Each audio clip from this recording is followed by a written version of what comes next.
Thank you for joining us, Gideon. I think I've been looking forward to this conversation since we spoke. Well, tell us, how was your day?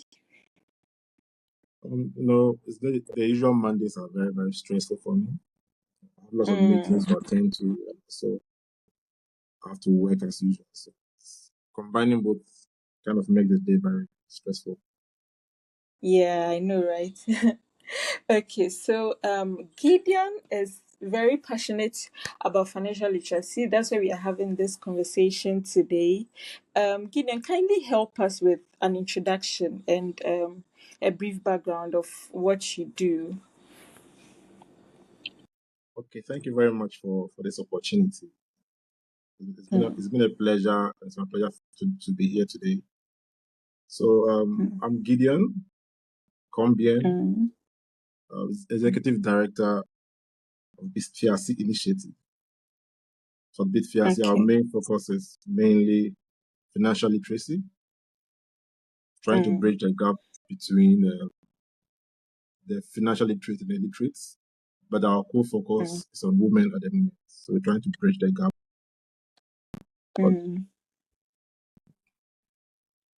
Also, Okay. aside that being our mission, we're also looking into the future of money. Money is going digital, or it's already digital. Yeah. So we are trying to raise awareness to the women to bring their knowledge up to speed with what's currently in the market at the moment. So we're looking at digital currencies, and we're looking at Bitcoin as being the tool, or we see it as the money for the future. So we're trying to prepare the women in Africa to be ready for the next shift in money. I see the drive and the passion to teach financial literacy. Honestly, most of us were not so exposed growing up to anything about finances. Like it wasn't like a taboo topic, but it's like we didn't have the resources that we have today to be empowered or to learn about money the way we should have. So like opportunities like this, I think it's applauding, and we have to take advantage of every bit of it to learn about money. Who doesn't like money? But what is your view on building financial security? I'm glad you mentioned your organization focuses on women at this point. So what is your view on building financial security, and how does it work for women? So financial security. So if we break even the terms down, we talk about finance and also security. Yeah. So that's actually the backbone of every economy, every community, society. You need the people in the women to have a strong foundation of money. So we are accustomed to the lifestyle of just surviving day by day.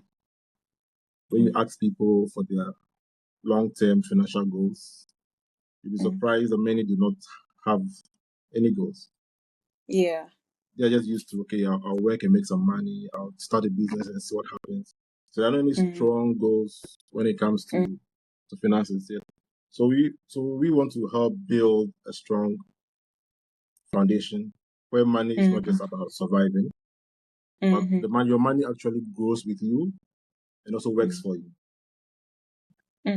So it's about earning, saving, investing, and protecting what you already have or what you've already earned over the years. So for women, it's even more powerful. So it's about freedom. A lot of women are put in situations where you have to do certain things for money, and most of the times against their will, or being in a bad environment, working environment. But with a strong financial security, you'll be able to take decisions more boldly that will lead on to help you in your personal life, in your career, and family as well. Yeah, that's true. So, are there different approaches to teaching financial literacy for men and women? Is there any difference in the approach? Yeah, there's a slight difference. When it comes to the basics of money, it's pretty much the same. But when it comes to Mm. the practicality of it, in real life, the various challenges men face and women face is a bit different. With men, it's mostly the societal Mm-hmm. pressure of taking care of the family. You have the sole responsibility of taking care of the family. In some cases, we have young people with shouldering the responsibility of their siblings and all that. So for men have grown up with that kind of Yeah. responsibility, even though sometimes it's not fair. So when you are Mm.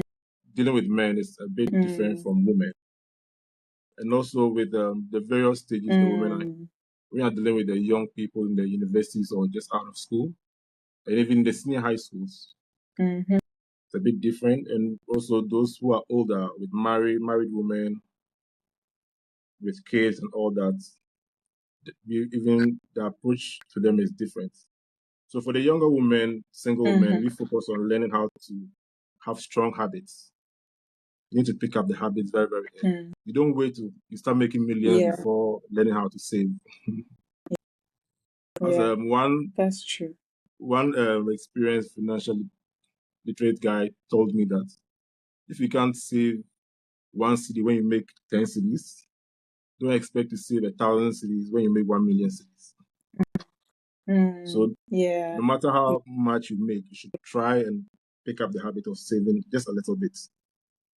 And also Mm. for the Mm. much or the elderly women with married with kids and all that.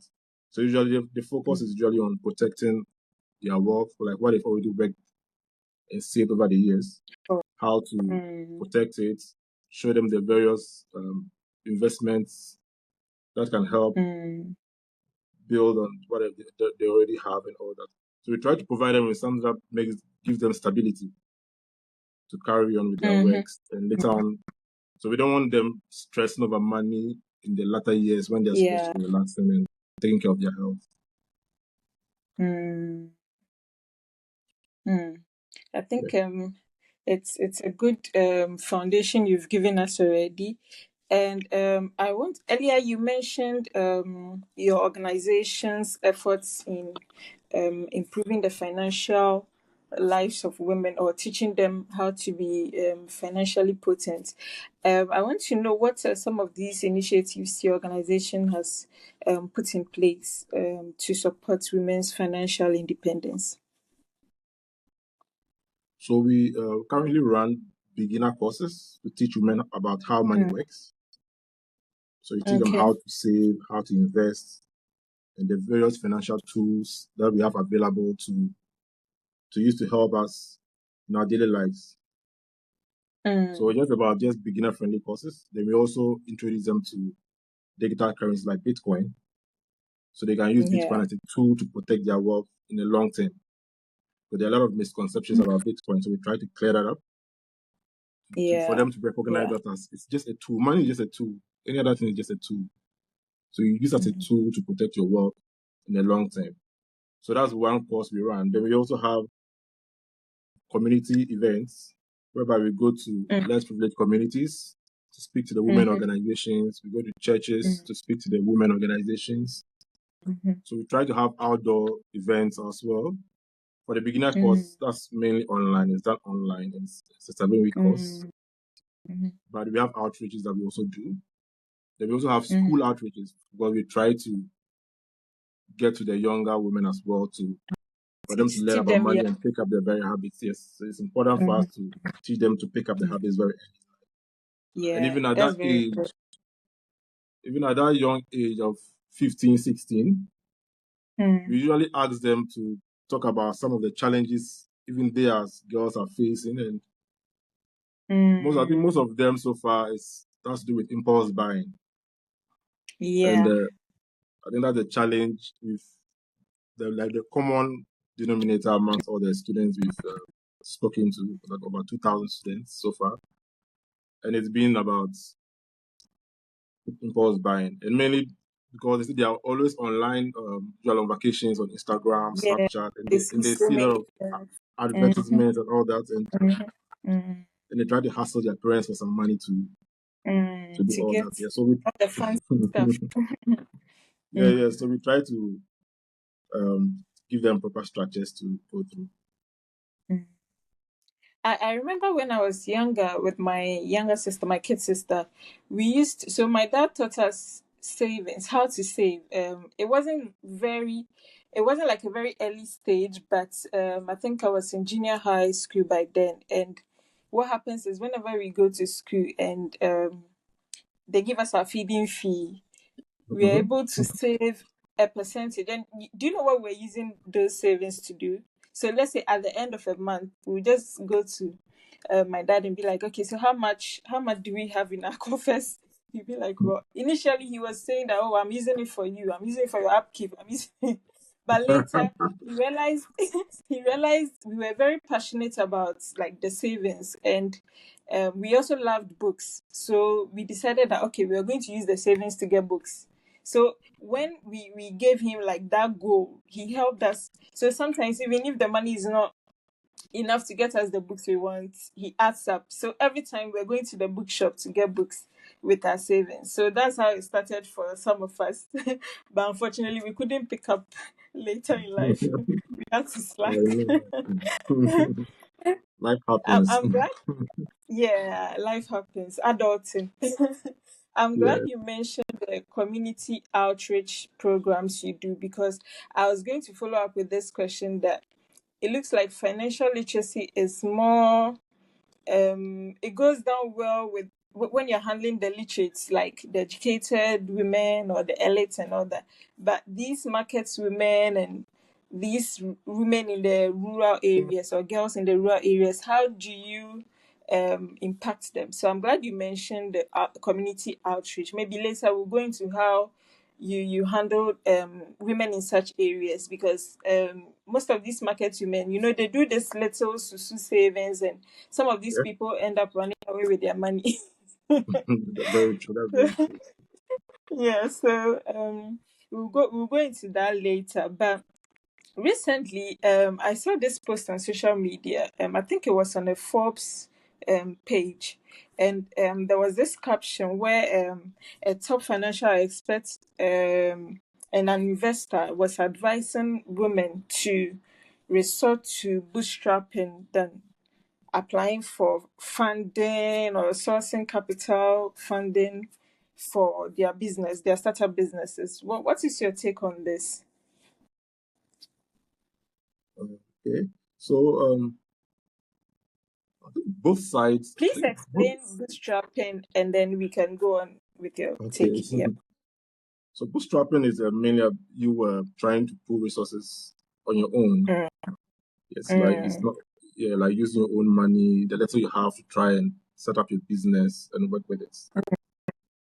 So just trying to okay. pull resources from all around you, whether it's maybe selling some items you have or using your savings, just trying to Mm, get some initial capital.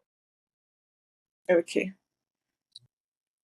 So I think both sides are good. You can bootstrap and also source for capital or funds from other institutions.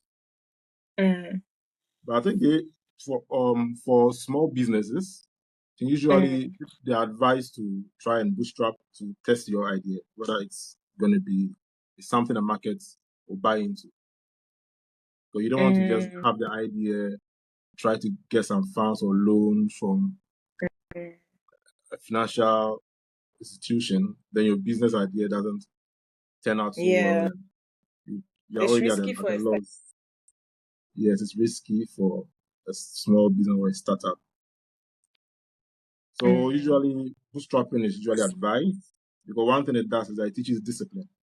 Because you are already not starting with a lot of money. So mm, with the little you have, you're trying to maximize it, try to make some enough profits to also reinvest that into your business. mm, So you try to make every CD work for you. But at the same time, you shouldn't discourage those mm, who are going for funding, because access to capital is also one thing that is very important. And to grow your business, you need a lot of funds to do that. And so for mhm, some ideas are too big that you can't bootstrap. So for that, you will need mhm, access to funds, loans.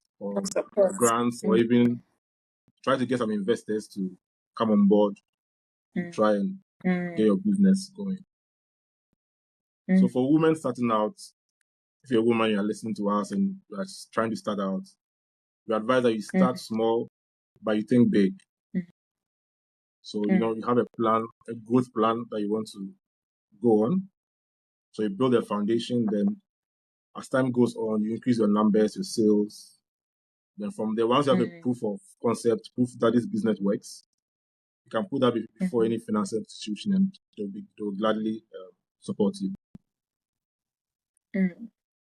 That's great advice because it got me worried a bit because I was wondering. So, what happens if you can't put the resources? So, are you going to just sleep on the ideas because well, an expert is advising you don't you don't seek funding? Then you've explained it better. So, um, can you tell us about budgeting strategies?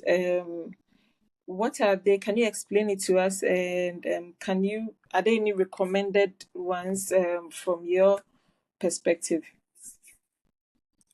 Yeah, so when it comes to budget, I think a lot of people have misconceptions about budget. So when you Mm, mention budgeting, people automatically think they'll have to squeeze themselves to when it comes to budgeting. As if I spend yeah. 1,000 cedis a week, the moment you Mm, mention budgeting, then they think you're asking them to reduce the 1,000 cedis they spend in a mm, week. mm, But budgeting is just trying to allocate the funds you have to specific items or specific things you buy or you spend on within a time frame. But mm. without a plan, without a good plan, it's your money slips away. Before you realize you are mid-month and your salary is finished. Then you can't even It account for what happens. you used it for. Yeah. It happens to all of us. So, yes, we advise that you start budgeting. So one Mm, thing we have for beginners is what we call the 50-30-20 rule, where you use okay. 50% for your needs. So your needs being your food, your bills, that's your water, electricity, your internet. These days we can't do without the Mm, internet. So internet, your mm-hmm. rent, Yeah, you said and all that. Then mm, 30% for your wants. So your wants are mm, the items you buy, a little bit of shopping. Maybe there's a mm, shoe you want to buy, there's a bag you want to buy, entertainment. These days we have Netflix, so you want to subscribe to mm-hmm. Netflix. These are all wants. You can do without them, Yeah. but they also help make your life enjoyable. Then Yes. 20% for savings and investments. So based on if you are going monthly, so before the start of the month, you try and break these things down and see how much you can allocate for all these um, percentages. So just start out this Mm, way and just build as you go. So you try to just balance your life. Don't try to take certain things out of your life that helps improve your quality of life. It's also very important. So you just start mm, and just monitor as you go along. yeah. So maybe Yeah. weekly, you can just after a week, then you can just check what you've done this week, how much you've saved, how much you've purchased on certain items. Just track your expenses as you go along. Then with time, you realize that it becomes just part of you that you don't even have to put pen and paper to it. It becomes Yeah. automatically part of you. Mm.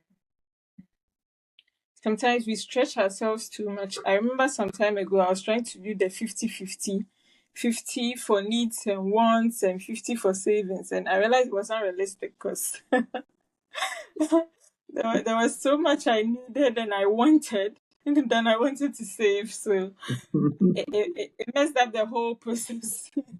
I know. But sometimes, some tracking your expenses also helps. Because there are Yes. times you go within a week and you feel like you spent a lot of money. Then I Mm-hmm. advise one lady to track her expenses for a month, just a month, Mm-hmm. even without any budget. Just anytime you buy something, you just write the amount down, then put the Mm-hmm. item down. So she did it for about a couple of weeks. Then she got back to me and she was like, "Oh, she didn't know she was spending this amount of money." Wow. Hmm.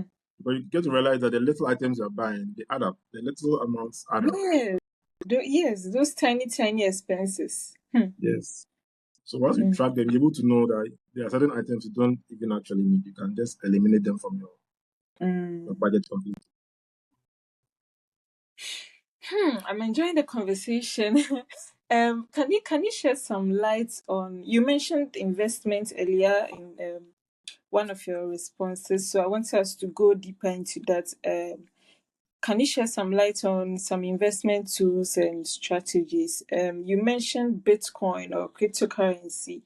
There's a lot of misconceptions with that in that regard, and I would just let you take some few minutes to demystify those misconceptions and how very important it is to think about investments and crypto in this modern digital Gen Z world. Okay, thank you. So when it comes to investing, Mm, usually men are more open to it because they like taking lots of risks. Men are used to taking risks, but women mm, are risk averse. They like to protect what they already have. I've been mm, able to save up 100,000 CDs. Why should mm, I use some to go and invest in something that might not materialize and I'll lose that my mm. money? So they I use prefer that to, money. Mm, yeah, they play safe.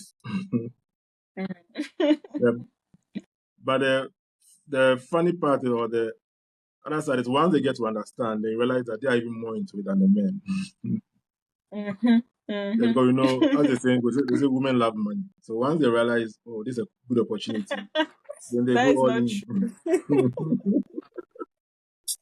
That's debatable. Okay. Yeah, so we try to have various investment tools that we have in the try to explain the various investment tools that we have in the country right now. Mhm, For example, when it comes to savings accounts, we know savings mhm. accounts comes with some interest rates, and the Yeah, various banks offer different rates. So it's good to yeah. know the bank. Well, if you're opening a bank account, don't just assume all banks are the same. Try to have a Mm, conversation with them to know what their rates are and which ones mm, actually work for you. mm, Also, when we're talking about cryptocurrency or Bitcoin, it's mm. it's been something that has been all over the news for a few years now. But when it Yeah, comes to actually investing in Bitcoin, people do not get it. yeah. So when you mention Bitcoin, what comes to people's mind is all about trading, trading, trading, trading. But Mm, trading is just about 10% of what Bitcoin actually is. So mm. in Okay. our monetary system, you realize that there's something we call inflation. Mhm. So inflation is what actually makes us poor. So you realize that you've saved, let's say, 50,000 cities in 2022 or 2023. Unless at that time, it could buy you a piece of land, maybe at Ebury, Mm. but you save that same 50,000 in your bank account, you take it to Ebury today, and it might not get you a piece of land, like just a plot Yeah, of land at Ebury. yeah, So you yeah. ask yourself, what happened to the money that you The had saved value. over the years? It Mm. means the value of your money had come down. Yeah. So you can't purchase what you used to do some years back. So Mm, that is what inflation does to us. It makes us poor. mm. And we can go into what caused inflation or that. That's a whole another conversation. Conversation. I But know, right? we do have a currency that is resistant to inflation. It's just because it's not backed by any country or any institution. Mm, It's decentralized, meaning is run by computers all across the world.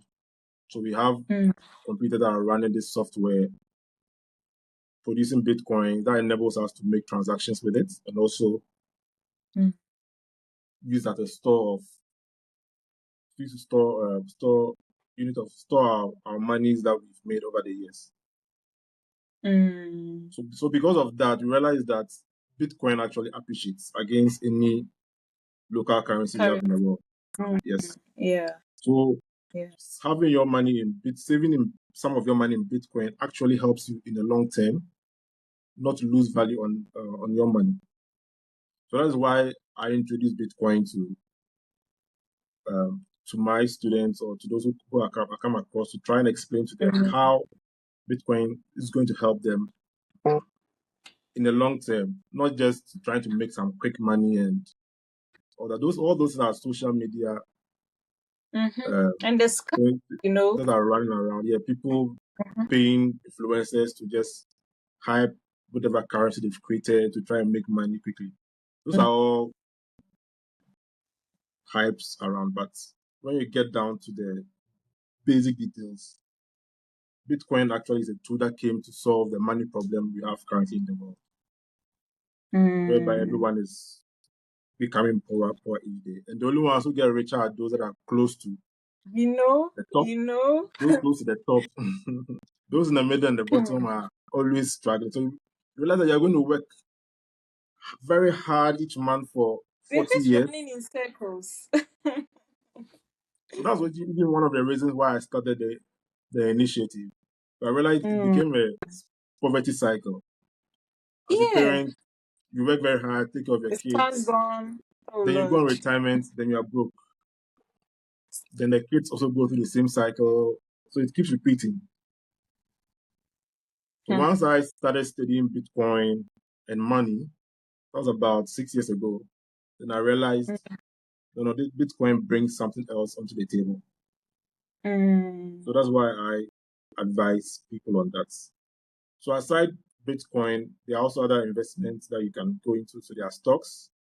Mm. So the Ghana Stock Exchange can get in contact with their brokers to help. And those with a bit of funds too can go into real estate, buying Mm. properties like land or houses. Even these That's days, a when booming business now. you're a very booming business, these days you can just buy Mm. a piece of land at a very good location and just leave it for a Mm. couple of years and you might sell it for double or triple the price. Yes, So that's yes. very good investments. Even if you don't have the money to develop the land, you can just buy it, secure it, and after a couple of years, Yeah. you can sell You it get for some higher value. amount. Yeah. Mm. Wow. So I think when you were talking about the investments, you mentioned risk. How can risk be effectively managed when it comes to these investments? You know, as you mentioned, well, you were right. Women are kind of scared of taking such money risks. We take other risks, but when it comes to money, so how can risk be effectively managed when it comes to investments?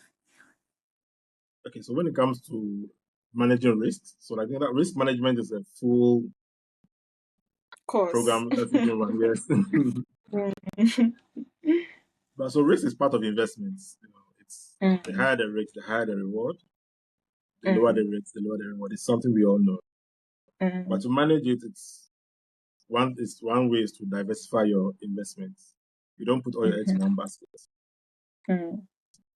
If they say Bitcoin is a good tool, it doesn't mean you take all your money, put it in Bitcoin, and just sit there. Or you use all your money to go and buy lands and you're waiting for it to appreciate. What if it doesn't appreciate within the time frame you want? So you don't put all Mm, your eggs in one basket that way. You just try to spread it around. mm, And also, you shouldn't invest more than you can afford to lose. mm. You don't want to get BP, premature BP. So you want to at least take a just a percentage of your savings to start investing, especially if you've never invested before. If you've never Mm, invested in any asset or anything before, it's wise you start small.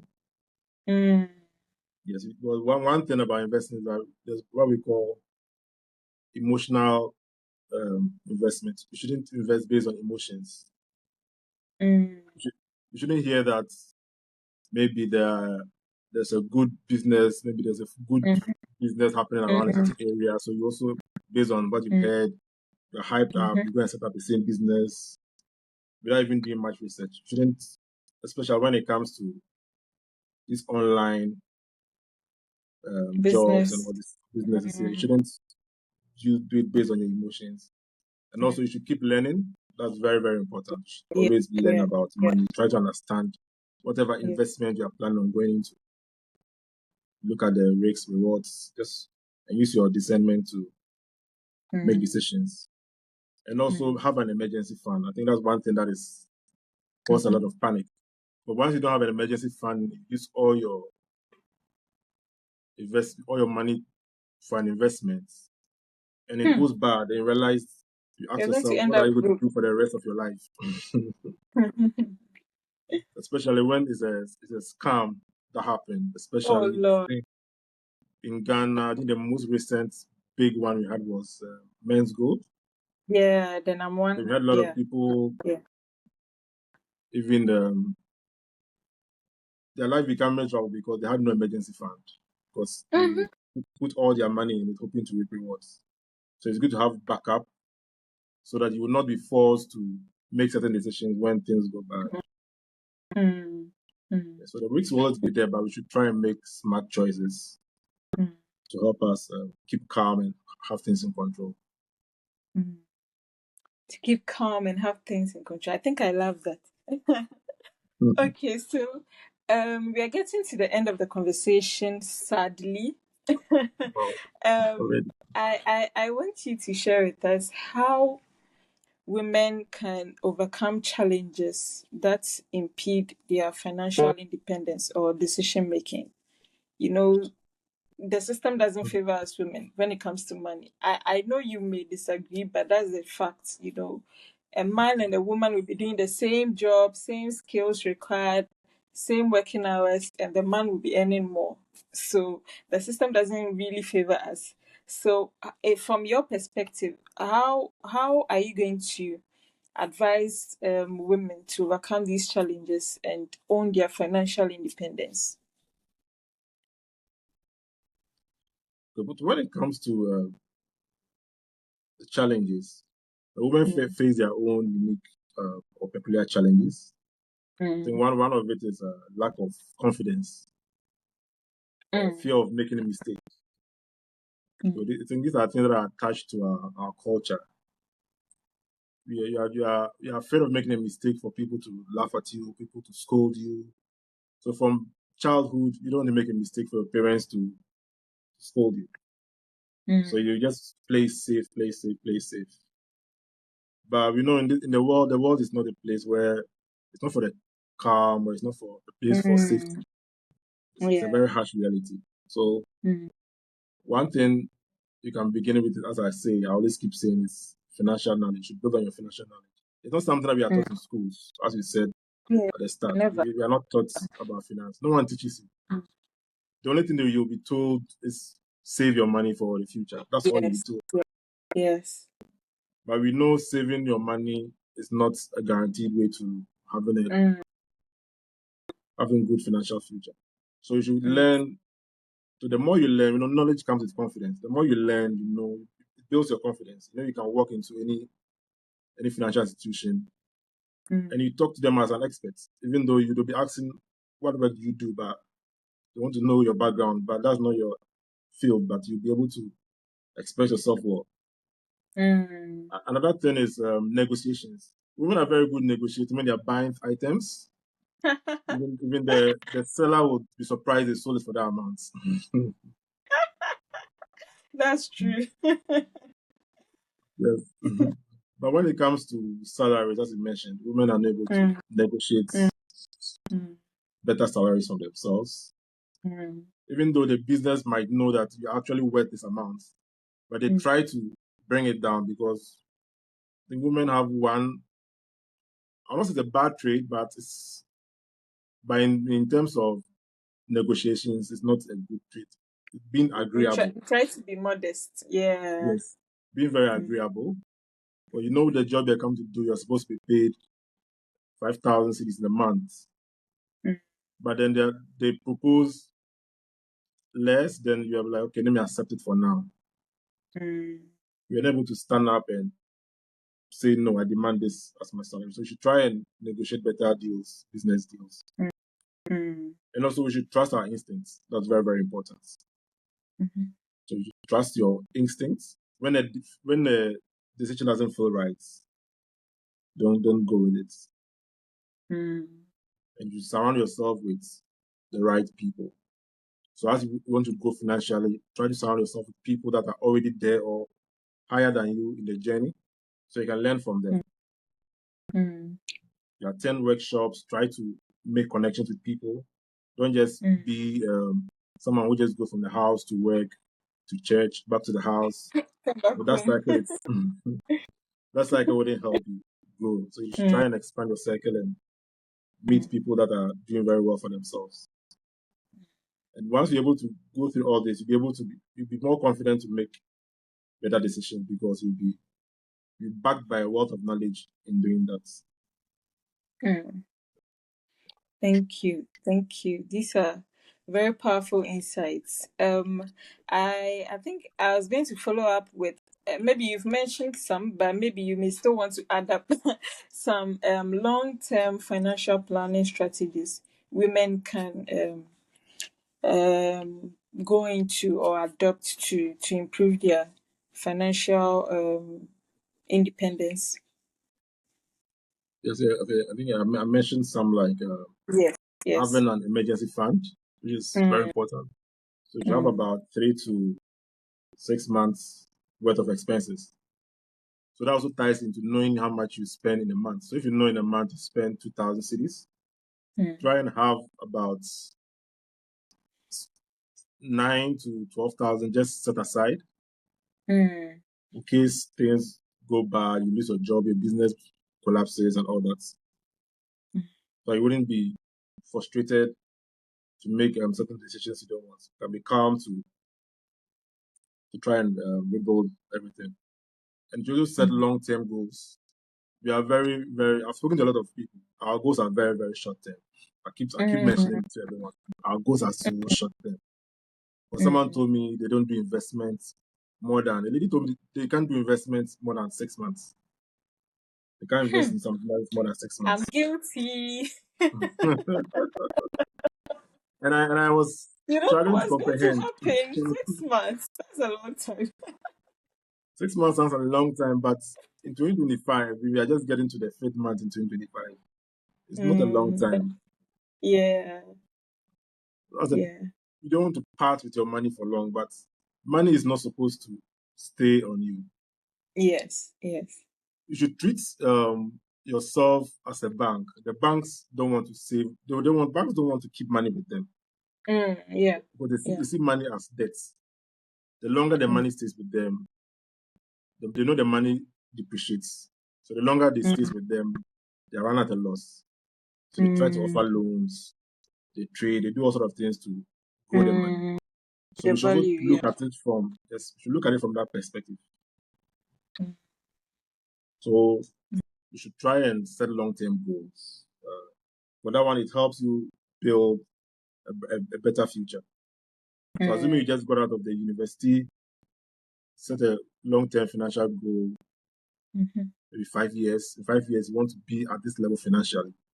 That's going to Mm. help you even on the career path, the sort of jobs you go into and all that. It's going to lay all those paths for you.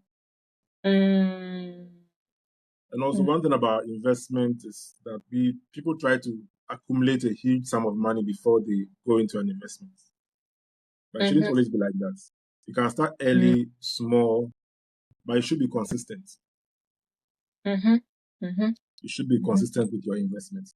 So if it's a mutual fund you're doing and every month you contribute a percentage of your salary and a fixed amount, you should be Mm. consistent with it. You shouldn't Mm. leave gaps in it. If it's Mm. even if an insurance is doing some sort type of investment, even an insurance, you should try Yeah. and be consistent in your payments. So even when it comes to Bitcoin, I advise people to adopt the strategy of dollar cost average. So with that, you set a specific amount you would invest or you buy Bitcoin every at certain intervals, whether it's a month or every 2 weeks or every week. And the Mm. key to stay consistent. So usually at the beginning, you might feel it's not much. Every month, I contribute 500 cedis to a certain investment. It's not that much. But you keep at it for 2 years, 3 years, then you realize that yeah, it's going to grow. Then if you had kept that money on you, you probably would have spent it on It's something not clear. not very Yeah, important. yeah, Yes. that's true. I That's think we true. should keep learning and adjusting as time goes on. But what we do right now will not be the same things we'll be doing in 10 years' time. So we should be learning and adapting as time goes on.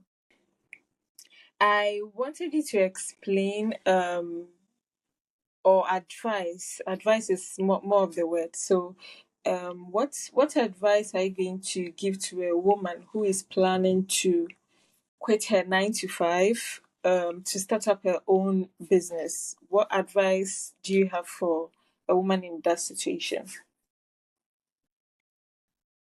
Okay, so when it comes to starting your own business, it basically depends on the sort of job or the sort of business you want to go into. Mm, But usually, people advise not to quit your 9 to 5 and start immediately mm, because it's a lot of stress that comes along with it. But mm, you'll be forced to make sure it succeeds because you've already quit your job. mm, So you're advised to start before quitting your job, at least mm, 3 to 6 months. mm, Try to start up and try to see how it goes. But not all business ideas are good business ideas. mm, I think an advisor was giving one lady. She said she wanted to create a business whereby people will rent other people's clothes to wear. So you mm, have a cloth you want to give other people to rent or people to wear, then they just give you a tip and all that. So you put on the mm, platform, and those who need will contact those who want to rent, to wear, and all that. So she developed mm, her own business idea, and it sounded good to her. mm, And she spoke to her boss that she wants to quit her job because she has an idea she wants to pursue and all that. And the boss was like, "Okay, you have mm, an idea. That was good. We had encouraged everyone to at least try and start up a business, mm, but you first need to test the idea to see if there's a market for it." mm, So the boss was like, "Okay, so you know what you're going to do? You're going to have flyers. You can print flyers, mhm, post them around, mm, try to run some social media campaigns, speak to people. mm, mm, So you do it in a way that you ask that anyone who is interested in renting or leasing their clothes should call this number mm, or contact this number on social media, on mm, WhatsApp, and all those things. They also have mm. another one that's asking anyone whether anyone is interested in renting another person's clothes and all that. Close. So she had that whole ad out for a week and no one contacted her. Hmm. So she got back to the boss and she was like, "Okay, I've done it for a week and no one contacted me about wanting any of the two services." So the boss said it means there's no market for your idea is brilliant Mm, and all that, but there's no market for it right now. So you can't just quit a job on an idea you have and all yeah, that. that's risky. Yeah. It's very risky. So you might not, if it doesn't work out, you might not get your old job back or you might not even get a better one. You have to Mm-hmm. settle for Mm-hmm. less. So at least you try, test out, pilot your idea. If once it's good and you are confident with it, then you can go ahead and quit your job to fully focus on your business idea. Mm.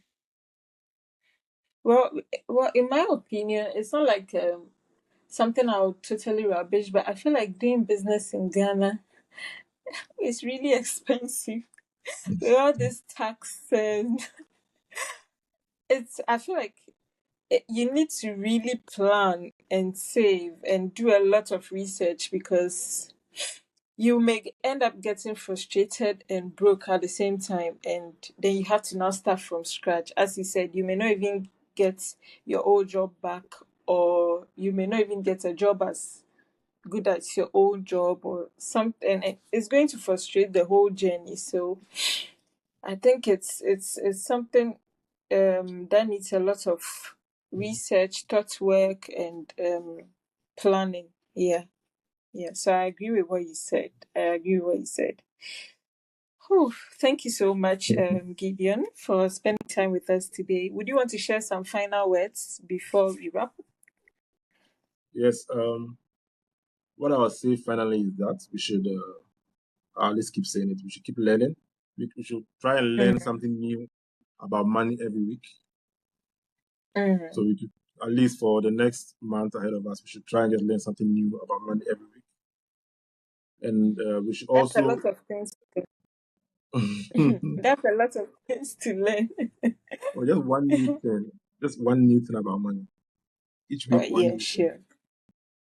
And Mm, also, lastly, we should all try and set a financial goal for the rest mm, of the year. So if you're listening to us right after this podcast, just set one financial goal.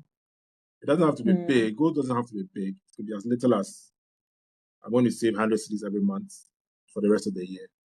Or you create a new mm, bank account, deposit 100 cities in it every month. And that's a financial goal.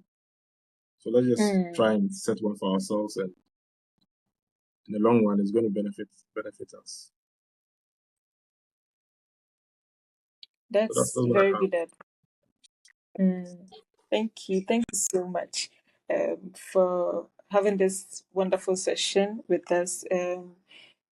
Please give us your social media handles, maybe personal or for your organization, where we can follow you and get more information on what you do. Yeah, so you can follow our organization social media at Bitfiasi across all social medias. Mm. BITFIASI at Bitfiasi. Okay. Bits PLC. Okay. Okay.